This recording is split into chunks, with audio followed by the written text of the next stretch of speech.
নমস্কার বন্ধুরা, আমার বাঙালির প্রিয় রান্নাঘরে সবাইকে সুস্বাগত।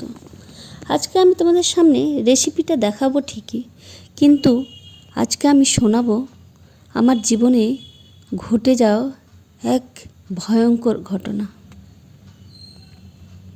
আমার বিয়ে হয় 2019 সালে 9 ফেব্রুয়ারি। বিয়ে ভালোভাবে সম্পন্ন হলো। শ্বশুরবাড়ি গেলাম 10 তারিখ। এরপর অষ্টমঙ্গলা বা দিরাগমনে বাবার বাড়ি যেতে হবে। আমরা গেলাম 17 তারিখ অষ্টমঙ্গলাতে। এরপর ওখানে গিয়ে জোর খোলা হলো, সমস্ত কিছু বাবার বাড়িতে রান্না খাওয়া দাওয়া সমস্ত কিছু ঠিকঠাক করে হলো। এরপর 18 তারিখ এবার আমার শ্বশুরবাড়ি ফেরার পালা। হ্যাঁ বলি, আমি একটা জায়গায় কর্মরত, আমার হাজব্যান্ডও কর্মরত। আমরা ভাবলাম, মানে আমি কিছুটা দুজনে আমরা প্রাইভেট কারে এলাম, তারপরে আমরা পাবলিক বাসে চাপলাম। মানে আমার হাজব্যান্ড গেল ওর বাড়ি আর আমি এলাম কর্মক্ষেত্রে। আমি বাসে করে এলাম, আমার হাজব্যান্ডও বাসে করে গেল। হ্যাঁ, কি ঘটনাটা ঘটেছে। তারপরে আমার হাজব্যান্ড বাড়ি গেল, গিয়ে ও আলমারিটা খুলে আমি যে গহনাগুলো পরে গিয়েছিলাম, আমার বাবা প্রায় 30 ভরি মতো গহনা দিয়েছিল, কিন্তু আমি সব না পরে গেলেও প্রায় 18 থেকে 20 ভরি পরে গিয়েছিলাম।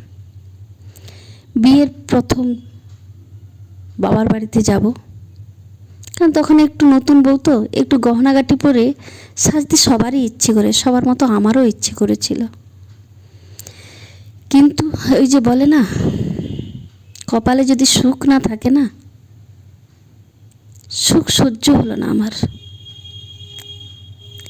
আমি চলে গেলাম কর্মক্ষেত্রে। আমার হাজব্যান্ড ফোন করে বলছে, তোমার বাবার বাড়িতে বোধহয় গহনাগুলো ফেলে এসেছে, তুমি একবার মাকে ফোন করো তো। আমি ফোন করলাম, কিন্তু আমরা তো ব্যাগেই নিয়ে এসেছিলাম, আমার বাবার বাড়িতে ফেলে দিয়েই আসিনি। হ্যাঁ, ব্যাগে নিয়ে এলো, ও ব্যাগটা আগলে বসেছিল। তারপরে যেন ব্যাগে গহনাগুলো আছে, তারপরে আলমারিটা খুলে রাখতে গেল, কিন্তু ব্যাগের মধ্যে আর গহনাগুলো নেই, কোনো গহনা নেই। ওখানে আমার 5টা গলার ছিল, আমার হাজব্যান্ডের একটা ছিল, চুর ছিল, বালা ছিল, আঙুল ভর্তি আংটি, আমার হাজব্যান্ডের আংটি, এই করে টোটাল 18 ভরির মতো ছিল। দিয়ে আমি সেই কর্মক্ষেত্রে থেকে ছুটে আমি আমার বাবার বাড়িতে এলাম। ওই দিন যে ঘটনা, আর আমার হয়তো আজকে সংসারটাও করা হতো না, কারণ আমার বাবা আর পাঠাবে না। আমার বাবা বলল, যে মেয়ের গহনা রক্ষা করতে পারেনি, সে আমার মেয়েকে সারা জীবন সামলাবে, আমার বাবা পাঠাবে না। সত্যি বলছি, আমার মানে কি বলবো, আমি স্পিচলেস, আমার বলার কিছু নাই। হ্যাঁ, গহনাগুলো কে নিয়েছিল আমি পরের ভিডিওতে অবশ্যই জানাবো তোমাদের।